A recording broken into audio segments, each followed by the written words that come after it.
अस्सलाम वालेकुम रहमतुल्लाह।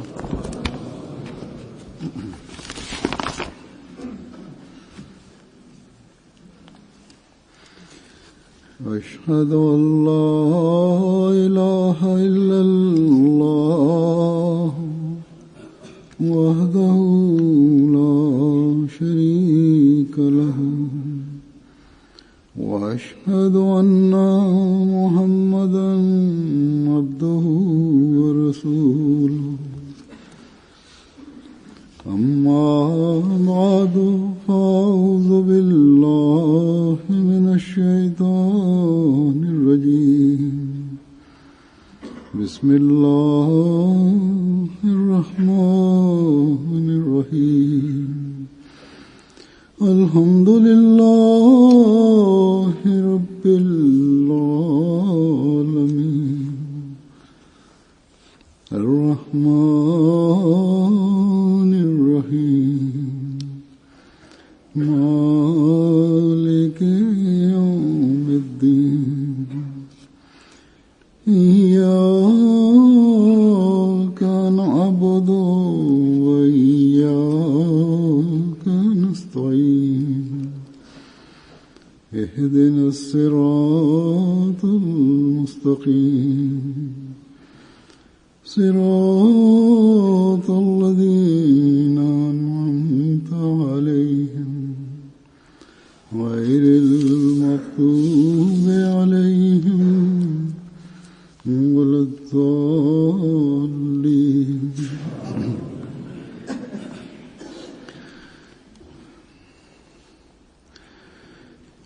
एक सवाल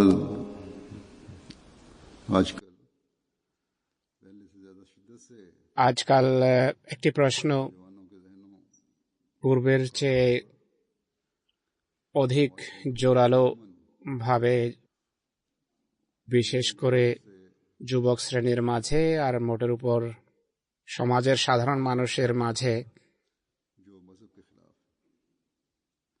ধর্মবিরোধীদের পক্ষ থেকে অজস্র ধারায় ছড়ানো হয়ে থাকে বা সঠিক দিক নির্দেশনা না থাকার কারণে তারা ধর্ম থেকে বরং খোদা থেকে অনেক দূরে সরে পড়েছে। সত্যিকার অর্থে চরিত্র যদি ভালো হয় বা জাগতিক শিক্ষা যদি উত্তম নৈতিকতার দিকে নিয়ে যায় মানুষকে, তাহলে ধর্ম মানার বা গ্রহণ করার প্রয়োজন কি? ধর্মেরও তো দাবি এটি যে ধর্ম মানুষকে উন্নত নৈতিক শিক্ষা দিয়ে থাকে, বা ধর্মের মান্যকারীরা এই দাবি করে। তারা বলে ধর্ম ছাড়াও এমন নৈতিক বৈশিষ্ট্য আমাদের মাঝে সৃষ্টি হচ্ছে। বরং এটিও বলা হয় দুনিয়া পূজারীদের অধিকাংশ মানুষের চরিত্র ধর্মের মান্যকারীদের চরিত্রের চেয়ে উত্তম। বিশেষ করে ইসলামকে এই দৃষ্টিকোণ থেকে আক্রমণের লক্ষ্যে পরিণত করা হয়। অন্যান্য ধর্মের সংখ্যাগরিষ্ঠ শ্রেণী ধর্মের সাথে প্রায় সম্পর্ক ছিন্ন করে বসেছে। শুধু ইসলাম এমন একটি ধর্ম যেই ধর্মের প্রতি আরোপিত সংখ্যাগরিষ্ঠ শ্রেণী ধর্মকে মানার দাবি করে বা আমল শূন্য মুসলমানদের অধিকাংশ গলা ফাটিয়ে মুসলমান হওয়ার দাবি করে বা ইসলামের প্রতি বা ধর্মের প্রতি আরোপিত হয়। তাই আসল আক্রমণ ইসলামের উপরেই আসে। আর ধর্মচ্যুত করার মানুষে বিভিন্ন ভাবে বিভিন্ন অজুহাতে আমাদের বালক বালিকাদের যুবকদের মন মস্তিষ্ককে বিষিয়ে তোলার চেষ্টা করা হয়। বিশেষ করে পাশ্চাত্য যে শিক্ষা পদ্ধতি রয়েছে এতে অনুসন্ধান এবং গবেষণার প্রতি বেশি মনোযোগ নিবদ্ধ করা হয়। এটি ভালো কথা, এদিকে মনোযোগ নিবদ্ধ হওয়া উচিত, কিন্তু এর সঠিক রীতিও অনুসৃত হওয়া চাই। যাই হোক, যুবক শ্রেণী যখন বা যৌবনে পদার্পণকারী ছেলে এবং মেয়েরা और बड़ों की तरफ নিজেদের ঘরে इस सवाल और এবং जहनों में पैदा किए गए পিতামাতা पैदा ও होने জ্যেষ্ঠদের मुख्तलिफ सवालों के কাছে এই প্রশ্ন বা মাথায় বা মস্তিষ্কে উদ্ভূত বিভিন্ন প্রশ্নের সমাধানের मुआशी और জন্য যায়, ज़रूरियात और मसरूफियात की वजह से তখন পিতামাতার কাছে অর্থনৈতিক বা সামাজিক ব্যস্ততার কারণে উত্তর দেওয়ার इस वजह से সময় থাকে না বা জ্ঞান থাকে না।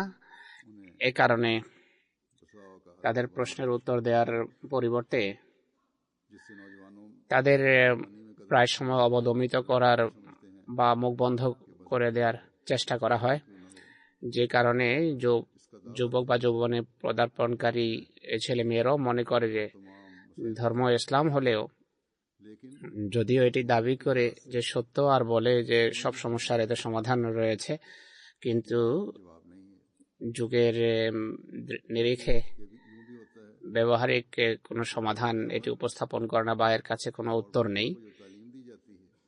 বা অনেক সময় জ্যেষ্ঠদের আচার ব্যবহার এবং সন্তান সন্ততিকে যে শিক্ষা দেয়া হয় এই দুইয়ের মাঝে বিরোধ থেকে থাকে। সন্তান সন্ততিরা এককাল পর্যন্ত শিক্ষার কথা শুনে হয়তো মুখ বন্ধ করে রাখে, কিন্তু স্বাধীনতা পেতেই তারা ধর্ম থেকে দূরে চলে যায়। এরপর যারা ধর্ম থেকে দূরে নিয়ে যায় তাদের থাবার শিকার হয়। এ কারণেই ইসলামের শিক্ষা আকর্ষণীয় হওয়া সত্ত্বেও, ইসলাম জীবন্ত ধর্ম হওয়া সত্ত্বেও, আজকে মুসলমানদের মাঝে এমন মানুষও দেখা যায় যারা ধর্ম এবং খোদাকে অস্বীকার করে বসেছে। এমন পরিস্থিতিতে আমাদের সবার এদিকে মনোযোগ নিবদ্ধ করতে হবে যে কিভাবে আমরা নিজেদের ধর্মের অনুসারীদের অন্তর্ভুক্ত করতে পারি, আমলকারীদের অন্তর্ভুক্ত করতে পারি, এবং ভবিষ্যৎ প্রজন্মকে কিভাবে আমরা সঠিক পথে পরিচালিত করতে পারি। এতে আদৌ কোনো সন্দেহ নেই যে ইসলাম এক কামেল এবং এক উৎকর্ষ ধর্ম। এতে বিভিন্ন সমস্যার এবং জিজ্ঞাসার আর প্রশ্নের সমাধান রয়েছে। কোরআন এক সম্পূর্ণ এবং এক উৎকর্ষ ধর্মগ্রন্থ, আর মহানবী হযরত মুহাম্মদ সাল্লাল্লাহু আলাইহি ওয়াসাল্লাম এর সর্বোত্তম আদর্শ আমাদের সামনে উপস্থাপন করে গেছেন। এই আদর্শই সাহাবা রিদওয়ানুল্লাহ আলাইহিমের মাঝে এক বৈপ্লবিক পরিবর্তন এনেছে। তারা ধর্ম বুঝেছেন আর নৈতিকতার জ্ঞান অর্জন করেছেন, বরং জাগতিক উন্নতিও লাভ করেছেন। আর প্রতিটি বিষয়কে নিজ স্থানে রাখার বা স্বস্থানে রাখার জ্ঞান অর্জন করেছেন, যে ধর্ম কোথায় থাকবে আর নৈতিক চরিত্র কোথায় অবস্থান করবে আর জাগতিক উন্নতি কি। অতএব আমাদের যুবক শ্রেণী, যৌবনে পদার্পণকারী, বিশেষ করে বড়দেরকে এটি স্মরণ রাখতে হবে, কেননা ভবিষ্যৎ প্রজন্মকে নিয়ন্ত্রণের বা সঠিক পথে পরিচালনার দায়িত্ব জ্যেষ্ঠদের। আমাদেরকে চারিত্রিক সংশোধন, জাগতিক উন্নতি এবং ধর্মের আন্তঃসম্পর্কের গুরুত্বকে বোঝার চেষ্টা করতে হবে এবং নিজেদের জীবনকে সে অনুসারে পরিচালিত করতে হবে। বড়রা যদি এই কথা বোঝে, তাহলে ভবিষ্যৎ প্রজন্মকে তারা সঠিক পথে পরিচালিত করতে পারবে। যুবক শ্রেণী যদি এই কথাকে বুঝে, তাহলে ধর্মীয় এবং জাগতিক উন্নতির পথ তাদের সামনে স্পষ্ট হবে, আর তারা বুঝতে পারবে যে ইসলামী শিক্ষা কত নিরুপম, কত সুন্দর, আর এর বিরুদ্ধে অপলাপকারীরা মিথ্যাবাদী। এই বিষয়টি যা আজ বেশি উগ্রতার সাথে বিধর্মী বা ধর্মবিরোধীদের পক্ষ থেকে যে উঠানো হয়, এটি নতুন কিছু নয়। পূর্বেও এ ধরনের প্রশ্ন বিভিন্ন যুগে বিভিন্ন সময়ে উঠেছে। সবসময় ধর্মের বিরুদ্ধে আপত্তিকারীরা এই বিষয়কে এবং এ ধরনের অন্য অন্য কথার অবতারণা করে থাকে, যার মাধ্যমে ধর্মের বিরুদ্ধে আপত্তি হতে পারে, কেননা এরা কখনো ধর্মকে সঠিকভাবে বোঝার চেষ্টা করেনি। আর নামধারী ধর্মীয় আলেমরা তথাকথিত ভ্রান্ত সমাধান বের করে বা সঠিকভাবে ধর্মকে না বোঝার কারণে শিক্ষিত শ্রেণীকে আরো জটিলতার মুখে ঠেলে দিয়েছে। এই যুগে আল্লাহ তাআলা আমাদের প্রতি এই অনুগ্রহ করেছেন যে এই সমস্ত সমস্যার গ্রন্থি খোলার জন্য তিনি মসিমতকে পাঠিয়েছেন।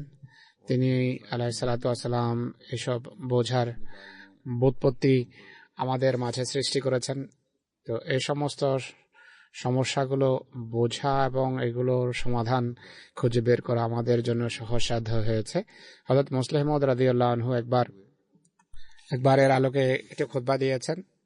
তিনি চারিত্রিক সংশোধন, জাগতিক উন্নতি এবং ধর্মের মধ্যকার সম্পর্ক কি, আর ইসলাম এটিকে কিভাবে দেখে, আর হযরত মুহাম্মদ সাল্লাল্লাহু আলাইহি ওয়া আলিহি ওয়াসাল্লাম কিভাবে স্বীয় আমল বা আদর্শ বা ব্যবহারিক আদর্শের মাধ্যমে আমাদের বুঝিয়েছেন যে এর স্বরূপ কি বা এগুলোর আন্তঃসম্পর্ক কি। আমি যেভাবে পূর্বে বলেছি, তিনি খুতবায় এই সম্পর্কে আলোচনা করেছেন এবং সংক্ষিপ্তভাবে আলোকপাত করেছেন। সেটিকে কাজে লাগিয়ে আমি এই বিষয়টি আজ আপনাদের সামনে উপস্থাপন করব। আমরা পৃথিবীর মানুষকে বলি, আর এটি 100% সত্য কথা, যে ইসলাম এমন একটি ধর্ম যা আল্লাহ তাআলা একান্ত মানব ফিতরতকে সামনে রেখে নাজিল করেছেন বা প্রস্তাব করেছেন।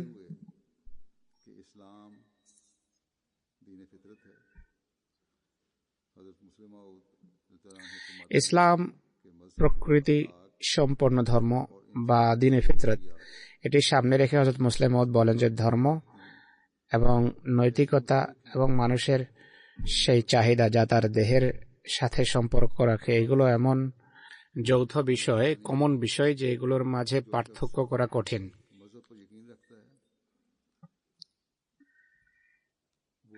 যে ব্যক্তি ধর্মে বিশ্বাস করে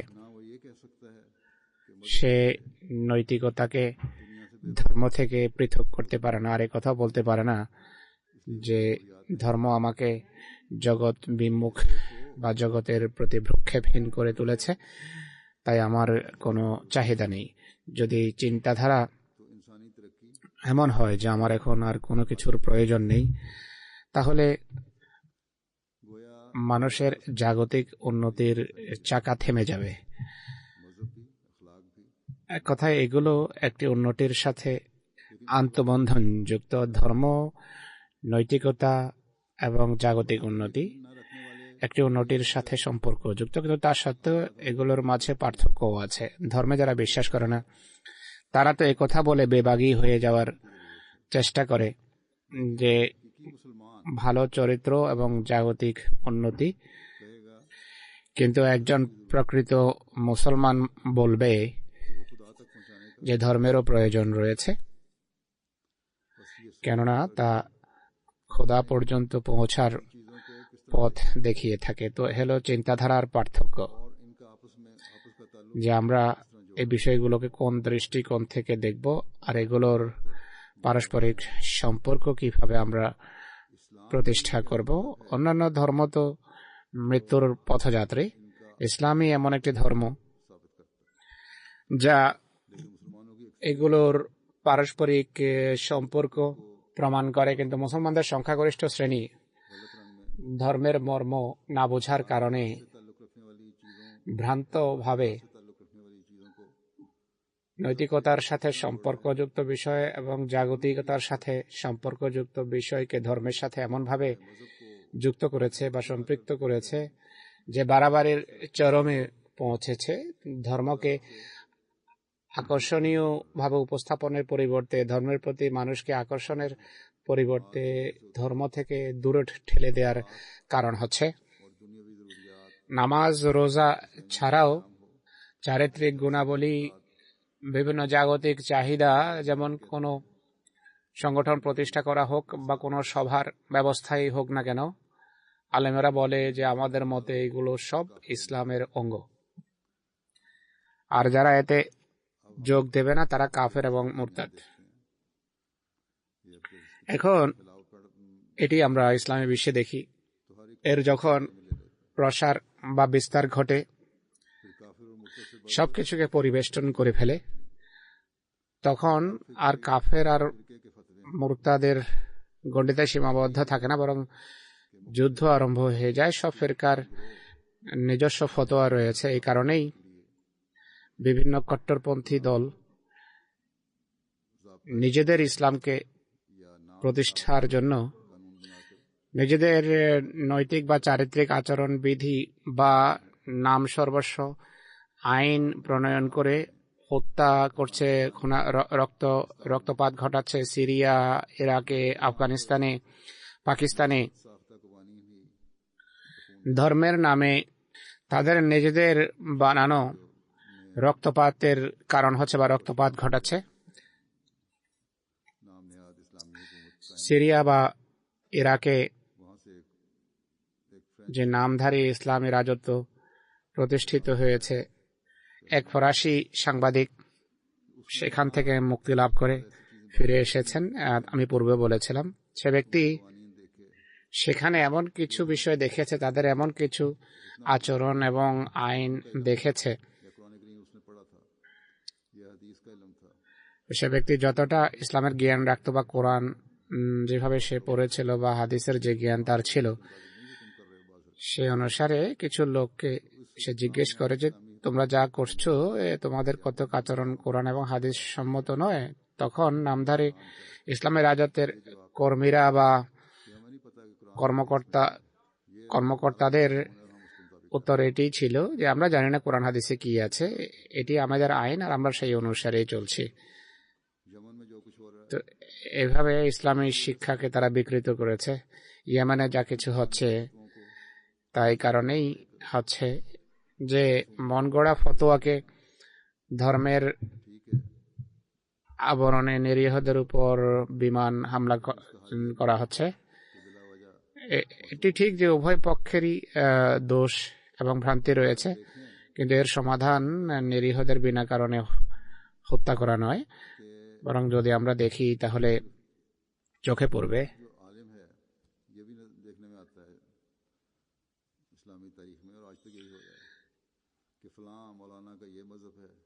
ইসলামের ইতিহাসে এটিও চোখে পড়ে, আর আজ পর্যন্ত এমনই হচ্ছে যে অমুক আলেম সাহেবের এই ধর্ম আর অমুক আলেম সাহেবের এই বিশ্বাস, অর্থাৎ সব আলেম এবং মৌলানা নিজ নিজ ধর্ম গড়েছে, আবিষ্কার করেছে। এইভাবে ইসলামে, অর্থাৎ এদের বানানো ইসলাম যা তারা অনুসরণ করছে, তাতে কোনো মজ্জা বা কোনো সার নেই। আর এই কারণেই এই সকল আলেম এবং ফতোয়াবাজদের অনুসরণ করে মুসলমানদের সংখ্যাগরিষ্ঠ শ্রেণী ইসলাম থেকে দূরে সরে যাচ্ছে। আধ্যাত্মিকতা এবং ধর্মের নামে হেন কাজ নেই যা হচ্ছে না। পক্ষান্তরে ধর্মবিচ্যুত এবং পাশ্চাত্যের শিক্ষায় শিক্ষিত মানুষ আধ্যাত্মিকতা এবং নৈতিকতাকে জাগতিকতার বৈশিষ্ট্য হিসাবে দেখাতে চায়। এলহাম নিয়ে চিন্তা করলেও তারা বলে যে এগুলো মানবীয় কর্মেরই অংশ। তারা নৈতিকতা সম্পর্কে চিন্তা করবে এই দৃষ্টিকোণ থেকে যে এর ফলে মানুষের জাগতিক লাভ হয়, নৈতিক চরিত্র জাগতিক কল্যাণের জন্যই। ধর্ম নিয়ে ভাবলেও তারা এটি বলবে যে নিম্নমানের মানুষ, অশিক্ষিত বা অল্প শিক্ষিত মানুষ ধর্মের यानी নামে কিছুটা হলেও অপরাধ तो वो सिर्फ इतना है এড়িয়ে চলে, অর্থাৎ ধর্মের নাম নেয়ার কোনো লাভ যদি এদের হয় कि मजहब पे खौफ তাহলে শুধু এতটা যে কিছুটা তাদের अपनाया চারিত্রিক উন্নতি হয় ধর্মের ভয়ের কারণে, তাও যদি সঠিক ধর্ম অনুসরণ করা হয়। আর তারা এটিও বলে যে যাদের ভিতর পূর্বেই নৈতিক मजहब की। গুণাবলী রয়েছে তাদের लेकिन गौर करने से मालूम ধর্মের প্রয়োজনই বা কি। कि मादियात अखलाक কিন্তু ভাবলে বা চিন্তা করলে বোঝা যাবে करीब हैं, যে বস্তুবাদিতা, मालूम नहीं होता নৈতিকতা এবং ধর্মের অবস্থান এত কাছাকাছি যে সাধারণ মানুষ বুঝে উঠতে পারে না যে কোথায় এক সীমা আরম্ভ হয় আর আর কোথায় সমাপ্ত হয়। हजरत सल्लल्लाहु अलैहि वसल्लम की हयात तैयबा पर गौर कर এটি বোঝার জন্য আমরা মহানবী সাল্লাল্লাহু আলাইহি সাল্লামের सल्लल्लाहु अलैहि वसल्लम পবিত্র জীবনী নিয়ে চিন্তা করি এবং ভাবি। তিনি সাল্লাল্লাহু আলাইহি সাল্লাম পৃথিবীর জাগতিক रूहानी मसले भी हैं।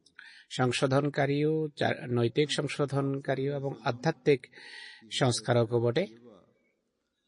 তিনি সাল্লাল্লাহু আলাইহি সাল্লামের अगर एक तरफ आप हुक्म फरमाते পবিত্র জীবন এই সবকিছুরই और दुआ সমাহার, একদিকে তিনি যদি এই নির্দেশ দেন যে বা এই কথা বলেন যে দোয়া ও মুখল ইবাদতি, সেখানে অপরদিকে আধ্যাত্মিকতার উৎকর্ষতার জন্য তিনি জোর দেন। শুধু এইটি নয় যে নামাজ পড়েছি আর সব সমস্যার সমাধান হয়ে গেছে, বরং আধ্যাত্মিকতার বিভিন্ন স্তর অতিক্রম করতে হবে, আধ্যাত্মিকতাকে বৃদ্ধিও করতে হবে। দোয়ার সম্পর্ক খোদা এবং বান্দার মাঝে তেমনি যেমনটি শিশু এবং মায়ের সম্পর্ক হয়ে থাকে। দোয়ার অর্থ হলো ডাকা, আহ্বান করা। আহ্বানকারী তখন আহ্বান করে বা ডাকে যখন তার দৃঢ় বিশ্বাস থাকে যে কেউ আমার বা কেউ আমায় সাহায্য করবে। কেউ শত্রুকে সাহায্যের জন্য কখনো ডাকে না। আমরা যখন দোয়া করি বা যখন দোয়া করতে চাই তখন दुआ में সেটিকে কিভাবে আমাদের দেখা উচিত বা নেওয়া উচিত। হযরত মুসলিহ মাউদের মতে দোয়ায় তিনটি জিনিস থাকা আবশ্যক। প্রধানত कबूल की जाएगी। হৃদয়ে दूसरे ये এই দৃঢ় বিশ্বাস कि जिसको मैं पुकारता हूँ রাখতে হবে যে আমার কথা গৃহীত হবে। দ্বিতীয় এই বিশ্বাস থাকতে হবে যে যাকে আমি ডাকছি তার মাঝে সাহায্য করার শক্তিও আছে। তৃতীয়ত এক সহজাত বা প্রকৃতিগত সম্পৃক্ততা এবং সংশ্লিষ্টতা তার সাথে থাকা চাই, যা বাকি সবকিছুর প্রতি বিমুখ করে তাকে তার দিকে নিয়ে যায়, অর্থাৎ আল্লাহর দিকে বা যার সাথে ভালোবাসা থাকে তার দিকে। প্রথম কথা হলো যৌক্তিক কথা। যদি এই বিশ্বাস না থাকে যে আমি যে দোয়া করছি তা গৃহীত হবে, আর যদি এই আত্মবিশ্বাস না থাকে যে যাকে আমি ডাকছি তার মাঝে সাহায্যের শক্তি আছে, তাহলে তাকে সাহায্যের জন্য ডাকা নির্বোধের কাজ। এখানে দোয়া তখন অর্থহীন বিষয়। তৃতীয় কথা হলো সহজাত বা প্রকৃতিগত ভালোবাসা, যা অন্য সব কিছুর প্রতি অবজ্ঞা এবং বিমুখতা প্রদর্শনের পর শুধু সত্যিকার প্রেমাস্পদের দিকে মানুষকে নিয়ে যায়। এর দৃষ্টান্ত হলো সন্তান এবং মায়ের, যা পূর্বেই বলা হয়েছে। সন্তানের মায়ের সাথে প্রকৃতিগত সম্পর্ক থাকে। মা সন্তানের সাহায্য করতে পারুন বা না পারুন, সন্তান বা শিশু মাকেই ডাকে। এমনকি সমুদ্রে এক নিমজ্জমান শিশু যে জানে যে আমার মা সাঁতার কাটতে জানেন না, তা সত্ত্বেও মা যদি পাশে থাকেন তাহলে সে মাকেই ডাকবে সাহায্যের জন্য, অন্য কাউকে সে ডাকে না। এটি একটি আবেগজনিত সম্পর্ক। এই সম্পর্কে রাসূল করিম সাল্লাল্লাহু আলাইহি সাল্লাম বলেছেন, দোয়া মুখল ইবাদা, অর্থাৎ দোয়া ছাড়া মানুষের ঈমান কোনোভাবে সম্পূর্ণতা লাভ করতে পারে না। তো রাসূল করিম সাল্লাল্লাহু আলাইহি সাল্লাম বান্দা এবং আল্লাহর মাঝে সম্পর্ককে এক শিশু এবং মায়ের সম্পর্ক তুল্য আখ্যা দিয়েছেন। অর্থাৎ চোখ বন্ধ করে তার দিকে ধাবিত হও, তার দিকে ছুটে যাও। দ্বিতীয় বিষয় হলো আখলাক বা নৈতিক চরিত্র। এক্ষেত্রে আমরা দেখি যে রাসূল করিম সাল্লাল্লাহু আলাইহি ওয়াসাল্লামের জীবনে এমন সূক্ষ্ম চারিত্রিক দিক বিদ্যমান যে সূক্ষ্ম দৃষ্টিতে বা এক সূক্ষ্মদর্শীর দৃষ্টিও সেই পর্যন্ত যেতে পারে না যতক্ষণ পর্যন্ত তার দিক নির্দেশনা না থাকবে। এখন স্ত্রীদের সাথে সদ্ব্যবহার এবং ভালোবাসার বহির প্রকাশ ঘটে ঘরের পরিবেশকে সুমধুর রাখার জন্য তা অত্যাবশ্যক।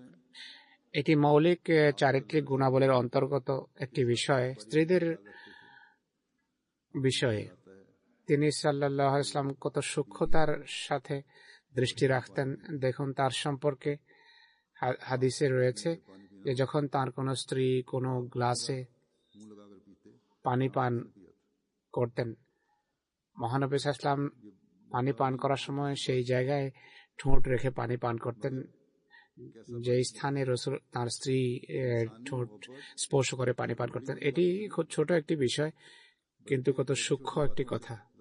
অর্থাৎ মানুষের ভালোবাসা শুধু বড় বড় বলের মাধ্যমে নয়, বরং ছোট ছোট কথার মাধ্যমেও প্রকাশ পায়।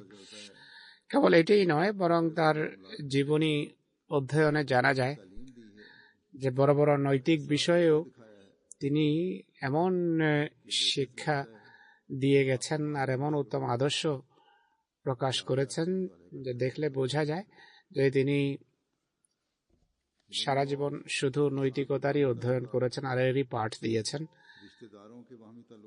মানব জাতির পারস্পরিক সম্পর্ক, আত্মীয় স্বজনের পারস্পরিক সম্পর্ক, মানুষের নিজের ব্যক্তিগত চরিত্রের খুঁটিনাটি বা বিস্তারিত দিক, মিথ্যা বিশ্বাসঘাতকতা, কুধারণা পরিহার, এসব বিষয়গুলো এমন যে ক্ষেত্রে তার আদর্শ এবং তার শিক্ষা হলো উৎকর্ষ এবং পরিপূর্ণ। কোনো ব্যক্তি শত শত বছর জীবন পেয়ে এমন উত্তম দৃষ্টান্ত স্থাপন করতে পারবে না যা মহানবী সাল্লাল্লাহু আলাইহি ওয়াসাল্লাম করে দেখিয়েছেন। তৃতীয় বিষয় হলো জাগতিকতা। এক্ষেত্রে আমরা দেখি যে রাসূল করিম সাল্লাল্লাহু আলাইহি ওয়াসাল্লামের শিক্ষা এদিকেও আমাদের বা এক্ষেত্রেও আমাদেরকে পথের দিশা দেয়। দৃষ্টান্ত স্বরূপ নাগরিক জীবনের জন্য রাস্তা প্রশস্ত রাখা, পানি বিশুদ্ধিকরণের ব্যবস্থা। যখন এক শহর গড়ে তোলা হয়, নতুন আবাদি গড়ে ওঠে, বড় বড় প্রকৌশলী এবং চিন্তাবিদেরা এ সম্পর্কে চিন্তা করে এবং তিনি সাল্লাল্লাহু আলাইহি ওয়াসাল্লাম এদিকে আমাদের দৃষ্টি আকর্ষণ করেছেন। রাস্তা পরিষ্কার রাখার দিকে তিনি দৃষ্টি আকর্ষণ করেছেন, যে ঘর প্রশস্ত রাখা এবং বাতাস চলাচলের জন্য অনুকূল করে নির্মাণের নির্দেশ দিয়েছেন। সকল জাগতিক বিষয়াদির প্রতিও তিনি দৃষ্টি আকর্ষণ করেছেন। সরকারের সাথে সম্পর্কযুক্ত বিষয় হোক বা সামাজিক বা বাণিজ্যিক বা শিল্পের সাথে সম্পর্কযুক্ত বিষয় হোক, সবকিছু তিনি নিজ নিজ স্থানে বর্ণনা করেছেন। এর বিশদ বিবরণও পাওয়া যায়।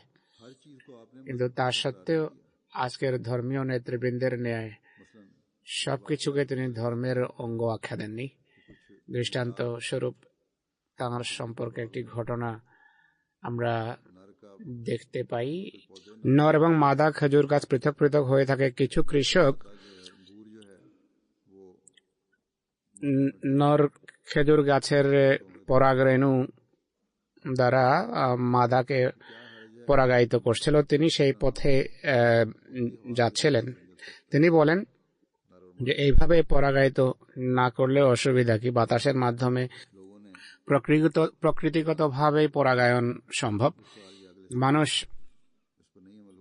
তাই পরাগায়ন ছেড়ে দেয়। সে বছর বা পরের বছর এটি করা হয়নি আর ফল অনেক কম ধরে। তিনি সাল্লাল্লাহু আলাইহি ওয়াসাল্লাম কারণ জিজ্ঞেস করেন। মানুষ বলে যে হে আল্লাহর রাসূল, আপনি বারণ করেছিলেন। তিনি সাল্লাল্লাহু আলাইহি ওয়াসাল্লাম বলেন যে আমি কোনো নির্দেশ দিইনি তোমাদেরকে। তোমাদের এই সকল জাগতিক বিষয়াদিকে আমার চেয়ে তোমরা ভালো জানো। হযরত মুসলিম মাউদ রাদিয়াল্লাহু আনহু বলেন যে এখানে मादियात को मजहब से जुदा कर दिया। যেন মহানবী সাল্লাল্লাহু আলাইহি সাল্লাম वो जुबान थी জাগতিক বিষয়কে ধর্ম থেকে পৃথক ये कहा था রেখেছেন। সেই কথাও আল্লাহ রসুলের কথাই ছিল, যিনি বলেছিলেন যে এভাবে পরাগায়নের প্রয়োজন কি। আর इसके আর একই মুখ আল্লাহর আদেশ নিষেধ সম্পর্কে আমাদেরকে অবহিত করত।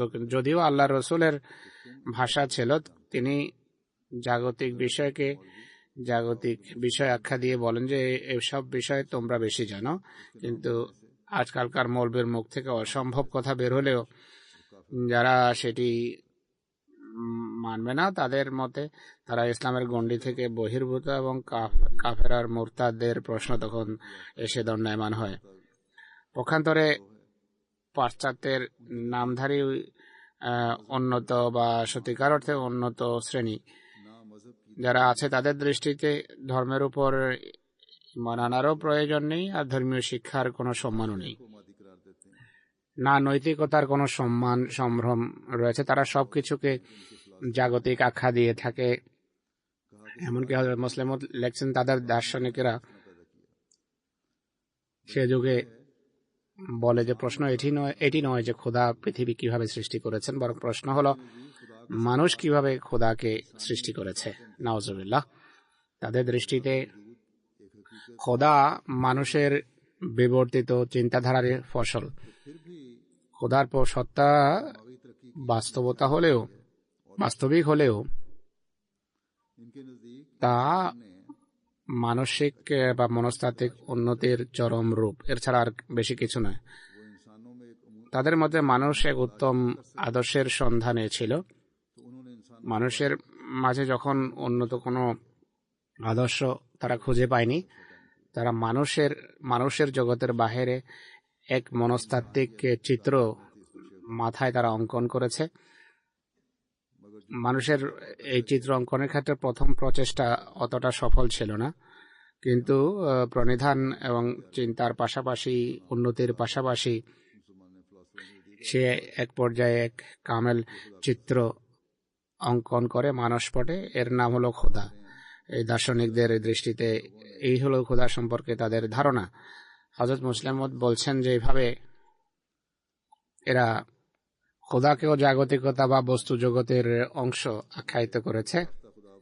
সে যুগের দার্শনিকরা এভাবে মন গড়া খোদা বানিয়েছে, আর তাদের অনেকেই এমন ছিল যারা এই মন গড়া খোদাতে বিশ্বাসও রাখত, কিন্তু পরে আগত দার্শনিক বা যারা উন্নত আখ্যায়িত হয়, তারা এইভাবে মনস্তাত্ত্বিক খোদা বানানোর কারণে ধীরে ধীরে ধর্ম থেকে দূরে সরে গেছে। আর এই দৃষ্টিভঙ্গির কারণেই, অর্থাৎ এই দৃষ্টিভঙ্গির কারণে যে খোদা মানুষের আবিষ্কার,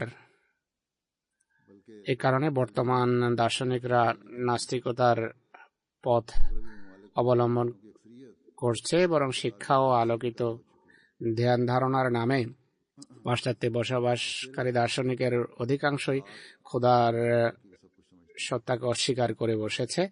শুধু নৈতিকতা এবং জাগতিক উন্নতিকেই সবকিছু মনে করে।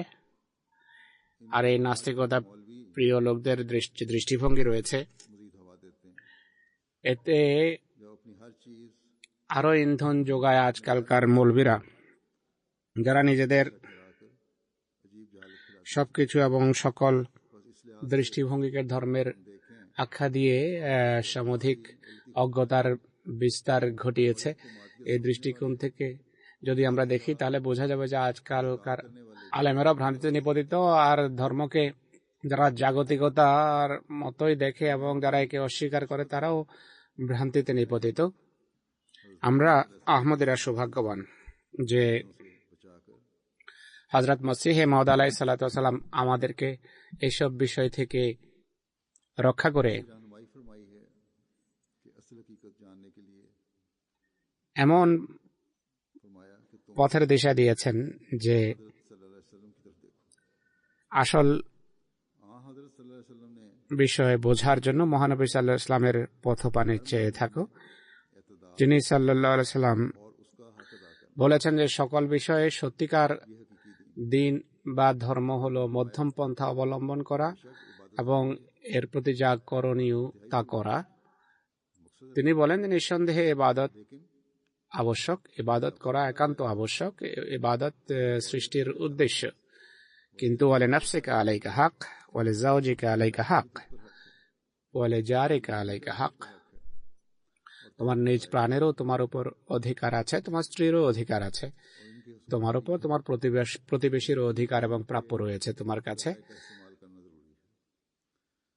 আর এই অধিকার প্রদানের জন্য 3 ধরনের মাধ্যম ব্যবহার করা আমাদের জন্য আবশ্যক। প্রথম কথা হলো দোয়া এবং খোদার প্রতি বিনত হওয়া এবং ঝুঁকা। দ্বিতীয় হলো ইবাদত, রিপুকে নিয়ন্ত্রণ, আবেগকে নিয়ন্ত্রণ এবং মানব মনস্তত্ত্ব নিয়ে চিন্তা করা এবং ভাবা। তৃতীয়ত নিজের কাজ এবং পেশায় সততা অবলম্বন, জাগতিক এবং বিজ্ঞানের জ্ঞান অর্জন করা আবশ্যক। যদি আমরা চিন্তা করি তাহলে দেখা যাবে যে নিজ প্রাণের অধিকার প্রদানের জন্য প্রথম বিষয় দোয়া এবং খোদার সাথে সুসম্পর্ক, আবেগকে নিয়ন্ত্রণ এবং রিপুকে নিয়ন্ত্রণ। আবেগ অনেক সময় লাগাম ছাড়া হয়ে নিজের প্রাণের যে অধিকার তা থেকে মানুষকে বঞ্চিত করে বা অন্যায় প্রবৃত্ত করে।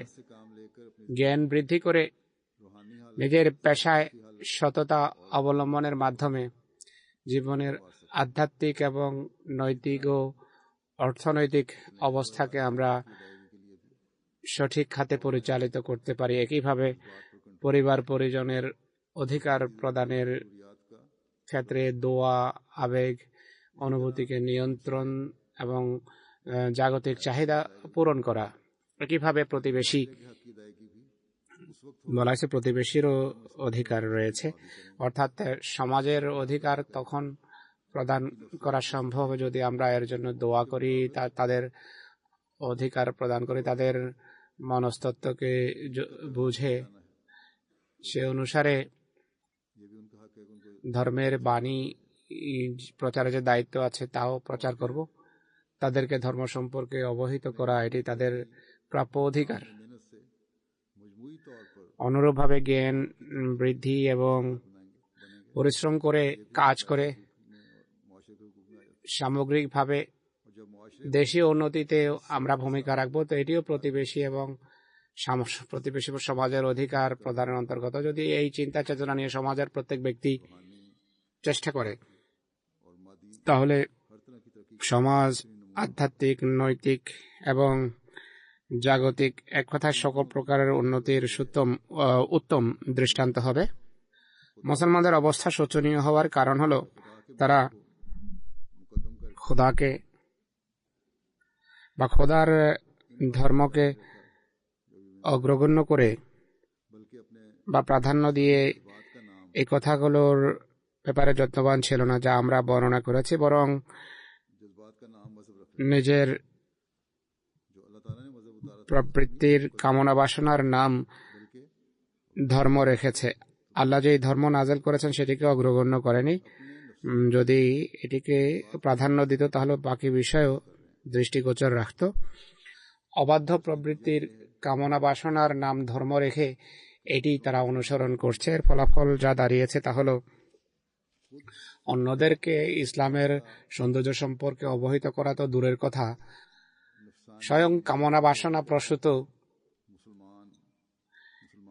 এই ধর্মের অনুসরণ করে মুসলমানের শিরচ্ছেদ করছে, রক্তপাত করছে। এরা ধর্ম পায়নি আর দুনিয়াও লাভ করতে পারেনি, শুধু এই দুনিয়ার লোকদের সামনে সকল বিষয়ে বা সকল চাহিদা পূরণের জন্য হাত পাচ্ছে। এটি আমরা আজ মুসলমান বিশ্বে দেখতে পাচ্ছি। পাশ্চাত্যের বিভিন্ন জাতি যদিও ধর্মকে জাগতিকতার অধীনস্থ করেছে, তাদের দৃষ্টিতে ধর্ম বলতে কিছু নেই, জাগতিকতায় সবকিছু, কিন্তু জাগতিক উন্নতি তারা নিঃসন্দেহ করেছে। নিঃসন্দেহে এরা বিভ্রান্ত, কিন্তু যেটিকে তারা লক্ষ্য মনে করত সেই লক্ষ্য তাদের তারা অর্জন করেছে, ভ্রান্তভাবেই হোক না কেন, কিন্তু মুসলমান ইহ এবং পরকাল কোনোটিই পায়নি। अल्लाह ताला ने যাই হোক, এই উভয় প্রকার মানুষের সংশোধনের জন্য এই যুগে আল্লাহ তাআলা अल्लाह ताला হযরত মসিহ মাউদ আলাইহিস সালাতু ওয়াস সালামকে পাঠিয়েছেন। अपने मामूरों को भेजता है जो सही रहनुमाई আর আল্লাহ তাআলা এমন পরিস্থিতিতেই নিজের মামুর বা প্রত্যাদিষ্টদের প্রেরণ করেন যারা সঠিক পথের দিশা দিয়ে ধর্মকে ধর্মের স্থানে রাখেন, আর নৈতিকতাকে নৈতিকতার স্থানে, আর জাগতিকতাকে জাগতিকতার স্থানে রাখেন। मगर इन तीनों चीजों का বাহ্যত তারা আধ্যাত্মিক বার্তা নিয়ে আসেন, কিন্তু এই তিনটি বিষয়ের সুগভীর আন্তঃসম্পর্ক রয়েছে। আধ্যাত্মিকতার अखलाक की निगहदाश्त से পরাকাষ্ঠা লাভের মাধ্যমে চারিত্রিক সংশোধন আবশ্যকীয় বিষয়, আর চারিত্রিক সংশোধনের মাধ্যমে জাগতিক সংশোধনও আবশ্যক। কিন্তু এটি হতে পারে না বা এটি আবশ্যক নয় যে যার ইহজাগতিক বিষয়াদি সঠিক খাতে পরিচালিত হবে, দুনিয়াতে যেসব কিছু পেয়ে যায়, দুনিয়াতে যে উন্নতি করে তার চরিত্র সংশোধিত হবে, এটি আবশ্যক নয়। আর যার চরিত্র সংশোধিত হবে তার ধর্মও সঠিক হবে, এটিও আবশ্যক নয়। কেননা মানুষকে নিজের দিকে আনাই আল্লাহ তাআলার উদ্দেশ্য এবং মানুষকে সৃষ্টি করার উদ্দেশ্য এটি। তাই তিনি চারিত্রিক সংশোধন এবং জাগতিক উন্নতিকে ধর্মের উন্নতির অধীনস্থ করেছেন, যেন যে ব্যক্তি তার প্রতি দৃষ্টি দেয় সে নিজ থেকে সবকিছু পেয়ে যায়। আল্লাহ তাআলা বলেন, दुनियादार हों সত্যিকার মুমিন সকল প্রকার উন্নতি করে, কিন্তু যারা শুধু দুনিয়ার কীট তাদের সম্পর্কে আল্লাহ তাআলা বলছেন, দাল্লা সাইয়ুহুম ফিল হায়াতিদ দুনিয়া, তাদের সমস্ত চেষ্টা প্রচেষ্টা ইহ জগতে হারিয়ে যায়। इसकी मिसाल देते हुए फरमाते हैं कि गोया रूहानियत के कबूल करने वाले के लिए यानी হযরত মুসলিহ মাউদ এর দৃষ্টান্ত দিতে গিয়ে বলেন যে এক কথায় আধ্যাত্মিকতা যারা গ্রহণ করে, অর্থাৎ উপর থেকে যারা নিচে আসে তাদের জন্য সিঁড়ি রয়েছে, কিন্তু নিচে থেকে যারা উপরে যায় তাদের জন্য কোনো সিঁড়ি নেই। তাই বোঝা গেল যে এই পৃথিবীতে এই তিনটি বিষয় লাভের জন্য পৃথক পৃথক মাধ্যম রয়েছে, কিন্তু একটি যৌথ মাধ্যমও রয়েছে, কমন মাধ্যমও রয়েছে, তা হলো আল্লাহর সাথে নিখুঁত সম্পর্ক স্থাপন। চারিত্রিক উন্নতির জন্য চেষ্টা করলে চারিত্রিক উন্নতি হবে, জাগতিক উন্নতির জন্য চেষ্টা করলে জাগতিক উন্নতি লাভ হবে, কিন্তু সব প্রচেষ্টার ফলাফল সেই গণ্ডির ভিতর সীমাবদ্ধ থাকবে, এর বাইরে যাবে না। কিন্তু আধ্যাত্মিকতার যারা সংশোধন করে তারা সবকিছু পেয়ে যাবে। সাহাবা রিদওয়ানুল্লাহ আলাইহিম বয়াতের সময় এই কথার বয়াত করতেন না যে গলি প্রশস্ত রাখবো বা পরিষ্কার পরিচ্ছন্ন রাখবো বা অন্যান্য জাগতিক বিষয়ে সচেতন থাকবো, বরং তারা পড়তেন লা ইলাহা ইল্লাল্লাহ মুহাম্মাদুর রাসূলুল্লাহ।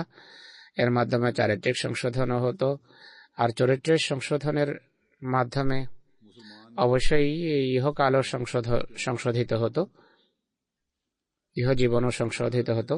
সে যুগে মুসলমানদের সত্যের মান ছিল আদর্শ স্থানীয়। ব্যবসা বাণিজ্য সততার কারণে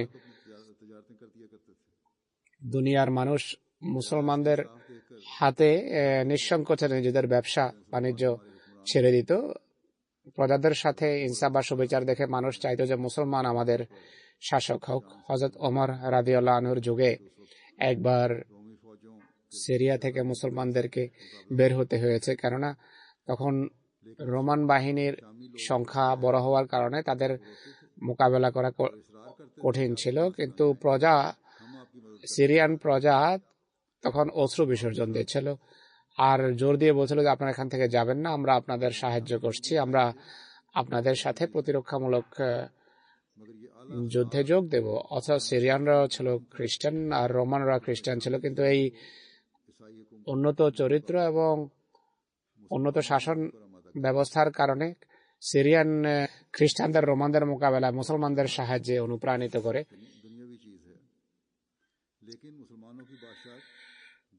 সুতরাং যদিও রাজত্ব একটা জাগতিক বিষয়, কিন্তু মুসলমানদের রাজত্ব জাগতিক ছিল না। এই এই রাজত্ব তারা ধর্মের কল্যাণে পেয়েছেন, তাই তারা ধর্মের অনুসরণ করতেন। এই কারণে এর অন্তর্নিহিত এমন অনেক গুণাবলী ছিল যে ধর্মীয় মতভেদ থাকা সত্ত্বেও প্রজারা চাইত যে মুসলমানদের রাজত্বই দীর্ঘস্থায়ী হোক। যদিও মুসলমানদের রাজত্ব লা ইলাহা ইল্লাল্লাহ মুহাম্মদুর রাসূলুল্লাহর কল্যাণে লাভ হয়েছে, কিন্তু এটি কেবল মৌখিক দাবি ছিল না, বরং সত্যিকার ইমানের কল্যাণে তা লাভ হয়েছিল। কেননা মৌখিক ভাবে যে দাবি করে সে তো ইহজগতেও নিজের স্বার্থকে পদদলিত করে, কিন্তু যে সত্যিকার ধর্ম অনুসরণ করে তার চারিত্রিক সংশোধন হয় আর ইহজাগতিক উন্নতিও হয়। হায়, আজকের মুসলমান শাসকরা যদি এই গূঢ় রহস্য অনুধাবন করে এইভাবে রাজত্ব করত তাহলে কত ভালো হতো। হযরত মুসলিম মাউদ বলেন যে হযরত মসিহে মাউদ আলাইহিস সালাতু ওয়াস সালাম আল্লাহর সাথে সম্পর্কের প্রেক্ষাপটে এক ব্যবসায়ীর ঘটনা বর্ণনা করতেন। তিনি বেশ কিছু টাকা শহরের কাজীর কাছে আমানত স্বরূপ রেখেছেন। সফরে যাচ্ছিলেন যে ফেরার পথে আপনার কাছ থেকে বুঝে নেব। যখন ফিরে আসেন সেই টাকার থলি দাবি করেন। কাজী সাহেব সোজা অস্বীকার করে বসেন যে আমি কোনো আমানত রাখিনি, আমি আমানত রাখিও না, কেমন থলি আর কেমন আমানতের কথা বলছো। ব্যবসায়ী অনেক লক্ষণাবলী তার সামনে বর্ণনা করে, কিন্তু কাজী অস্বীকার করে এবং বলে যে আমি তো বলেছি যে আমি আমানত রাখি না। তখন ব্যবসায়ী দুশ্চিন্তাগ্রস্ত হন। অবশেষে কেউ তাকে পরামর্শ দেন বাদশাহ অমুক দিন দরবারে বসেন আর প্রত্যেক ব্যক্তি তার কাছে পৌঁছতে পারে এবং তুমিও গিয়ে নিজের এই সমস্যার কথা তুলে ধরো। সেই ব্যবসায়ী তাই করেন, কিন্তু তার কাছে যেহেতু কোনো প্রমাণ ছিল না, তাই বাদশাহ বলেন যে প্রমাণ ছাড়া তো কাজীকে অভিযুক্ত করা যাবে না। অবশ্য বাদশাহ নিজেই একটা পন্থা শিখিয়েছেন যে অমুক দিন আমার বাহন এবং জলুর শহর অতিক্রম করে তুমি সেদিন কাজের পাশে দাঁড়াবে। বড় বড় মানুষ অভ্যর্থনা জানানোর জন্য রাস্তায় উপস্থিত থাকে। আমি যখন যাব আমি অকৃত্রিম ভাবে তোমার সাথে কথা বলবো, তুমিও এমন ভান করবে যেন তুমি আমার বন্ধু, ভয় পাবে না যে আমি বাদশাহ কিছু হয়ে যাবে। আমি তোমাকে জিজ্ঞেস করব যে দীর্ঘদিন আমার সাথে সাক্ষাৎ করো, তুমি উত্তরে বলবে যে আমি সফরে ছিলাম, ফিরে এসেছি, এক ব্যক্তির কাছে আমানত রাখা ছিল আমার, এর ঝগড়া চলছে, তা উদ্ধারের চেষ্টা করছি। বাদশাহ বলেন এরপর আমি তোমাকে বলবো সেখানেই কাজীর সামনে যে এই বিতণ্ডার মীমাংসার জন্য আমার কাছে আসতে তুমি বলো যে যদি সমাধান না হয় তাহলে আপনার কাছে আসব। সেদিন বাদশাহ যখন আসেন কাজী এমনই করেছেন, প্রশ্ন উত্তর হয়। কাজী ও বাদশাহকে অভ্যর্থনা জানানোর জন্য সেখানে উপস্থিত ছিল, এসব কথোপকথন শুনছিল। বাদশার বাহন যখন চলে যায়, কাজী সাহেব ব্যবসায়ীর কাছে আসে আর বলে যে তুমি একদিন আমার কাছে এসেছিলে, কোনো আমানতের কথা বলছিলে, আমার স্মরণ শক্তি দুর্বল, কিছু লক্ষণ আমাকে বলো। ব্যবসায়ী সেই সকল লক্ষণাবলী যা পূর্বে বলেছিল পুনরায় সেগুলোর কথা উল্লেখ করে। বাদশার ব্যবহার কাজী দেখেছে, তাই তাৎক্ষণিক ভাবে বলে যে এই লক্ষণগুলোর কথা পূর্বে বললে না কেন? তোমার আমানত আমার কাছে আছে, এখনই এনে তোমার হাতে হস্তান্তর করছি। তো এক জাগতিক বাদশাহ যার শক্তি সীমিত, তার সাথে বন্ধুত্ব যদি মানুষকে মর্যাদা দিতে পারে, যে বড় বড় মানুষ তাকে ভয় করে, সেখানে এটি কিভাবে হতে পারে যে আল্লাহর সাথে বন্ধুত্ব কারো লাভ হবে আর পৃথিবী তার চরণে লুটিয়ে পড়বে না? সুতরাং সত্য ধর্ম অবলম্বন করে মানুষ সারা পৃথিবী হস্তগত করতে পারে। মহানবী সাল্লাল্লাহু আলাইহি ওয়াসাল্লামের মাধ্যমে সম্মান সাহাবীরা লাভ করেছেন। জাগতিকতার দাসত্ব করে তারা তা লাভ করেননি, বরং তারা জাগতিক ক্ষেত্রে উন্নতি করেছেন ধর্মের অধীনস্থ থেকে। কিন্তু এর জন্য ঈমান থাকা আবশ্যক, যা খোদার সন্তুষ্টিকে আকর্ষণ করবে এমন ইমান থাকা চাই যার ইমান কামেল এবং নিখুঁত। সে কিভাবে উন্নত চারিত্রিক মূল্যবোধকে পরিহার করতে পারে? যদি চরিত্রের সকল দিক মানুষ ধারণ, গ্রহণ এবং বরণ করে আর মেনে চলে, তাহলে সত্যতা, সততা, আমানত, পবিত্রতা সবই তার অর্জন হবে। এর আবশ্যকীয় ফলাফল যা প্রকাশ পাবে তা হলো জ্ঞান, কৌশল, বুদ্ধি, যোগ্যতা এবং শ্রম সবই তার নিয়ন্ত্রণে আসবে। আর এর ফলশ্রুতিতে ইহজগত তার লাভ হবে বা ইহজগতে সে সফল কাম হবে। তাই মুমিনের সবচেয়ে বেশি দৃষ্টি দেওয়া উচিত আধ্যাত্মিক সম্পর্কের প্রতি। তাদের মতো হওয়া উচিত নয় যারা বলে যে মৌখিক স্বীকারোক্তি যথেষ্ট। খোদার ভালোবাসা মৌখিকভাবে সৃষ্টি হতে পারে না, বরং আন্তরিকভাবে তা হওয়া সম্ভব। এমনটি হলে সবকিছু মানুষের নিয়ন্ত্রণে এসে যায়। যতক্ষণ পর্যন্ত কোনো মানুষ পরাকাষ্ঠা অর্জন না করবে, পুরস্কার পেতে পারে না। ধর্মে প্রবেশের ক্ষেত্রে পরাকাষ্ঠাই মানুষের কাজে আসে, এর চেষ্টা করা উচিত। হযরত মসিহ ইসলাম বলতেন, আজকাল আমাদের মাধ্যমে তারাই লাভবান হয় যারা সুগভীর সম্পর্ক রাখে। হয়তো পুরো বিরোধিতাকারী যেমন মৌলভী সানাউল্লাহ প্রমুখরা লাভবান হচ্ছে, অন্যান্য ছোট ছোট বা পেতি মৌলভীদেরকে কেউ জিজ্ঞেসও করে না, বা কামেল নিষ্ঠাবানরা লাভবান হয়। হালকা সম্পর্ক কোনো কাজের নয়। যদি মানুষ খোদার দিকে অগ্রসর হওয়া আরম্ভ হয়, তাহলে পূর্ববর্তীদের মতো তার সাথেও ব্যবহার হবে। এই যুগে তা সম্ভব। যদি মানুষ সত্যিকার অর্থে এর চেষ্টা করে, তবেই এটি হবে। কারোর সাথে খোদার কোনো শত্রুতা নেই। যে কথার প্রয়োজন রয়েছে তা হলো আমাদের 100% খোদার হাতে সমর্পণ করা। আল্লাহর আস্তানায় সেজদাবনত হলে সবকিছু লাভ হবে। আর যেই উন্নতি আমাদের জন্য আবশ্যক তা আপনা হতেই আমাদের লাভ হবে। আগুনের কাছে বসলে এটি সাধারণ একটি দৃষ্টান্ত। এটি মানুষের সব অঙ্গ প্রত্যঙ্গ গরম হয়ে যায়। সুতরাং মানুষ সবকিছু ছেড়ে যদি আল্লাহর কাছে এসে যায় আর আল্লাহর কৃপা থেকে সে অংশ পাবে না, এটি কিভাবে হতে পারে? তাই আমাদের খোদা লাভের চেষ্টা করা উচিত। খোদার প্রেরিত ধর্মের বাস্তবতা বোঝার চেষ্টা করা উচিত। খোদার ভালোবাসাকে এমন বিষয় হিসাবে নেওয়া উচিত যা সহজাত এবং স্বাভাবিক। আর এটি আমাদের উন্নত নৈতিক মানে পৌঁছাবে এবং জাগতিক উন্নতিও আমাদের লাভ হবে। আর খোদার জ্যোতি থেকে যদি অংশ লাভের আমরা চেষ্টা করি, তাহলেই আমরা সত্যিকার অর্থে কৃপা লাভ করতে পারি। যদি আমরা একাগ্রতা নিয়ে এই জ্যোতি থেকে অংশ লাভের চেষ্টা করি, তাহলে মিথ্যা যা কিনা অন্ধকার তা আপনা হতেই আমাদের ছেড়ে চলে যাবে।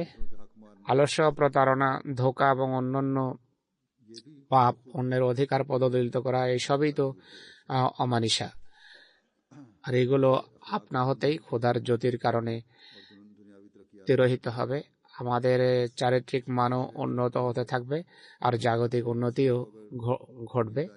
সুতরাং এই সমাজে বসবাসরত অবস্থায় নিজেদের সন্তান সন্ততিকে এই দুনিয়ার নেতিবাচক প্রভাব থেকে মুক্ত রাখতে হয়। ধর্ম এবং নৈতিকতার সম্পর্ক যদি তাদেরকে বোঝাতে হয়, জাগতিক উন্নতিকে সত্যিকার ধর্মের অধীনস্থ করে তাদের সন্তানকে যদি ধর্মের সাথে সম্পৃক্ত করতে হয়, তাহলে আমাদেরকেও খোদার সাথে সত্যিকার সম্পর্ক বন্ধন রচনার চেষ্টা করতে হবে। আল্লাহ তাআলা আমাদেরকে এর তৌফিক দেন। আলহামদুলিল্লাহ নাহমাদুহু ওয়া নাস্তাঈনুহু ওয়া নাস্তাগফিরুহু ওয়া নু'মিনু বিহি ওয়া নাতাওয়াক্কালু আলাইহি ونعوذ بالله من شرور أنفسنا ومن سيئات أعمالنا من يهده الله فلا مضل له ومن يضلل فلا هادي له ونشهد أن لا إله إلا الله ونشهد أن محمدا عبده ورسوله عباد الله رحمكم الله إن الله يأمر بالعدل والإحسان وإيتاء ذي القربى وينهى عن الفحشاء والمنكر والبغي يعظكم لعلكم تذكرون اذكروا الله يذكركم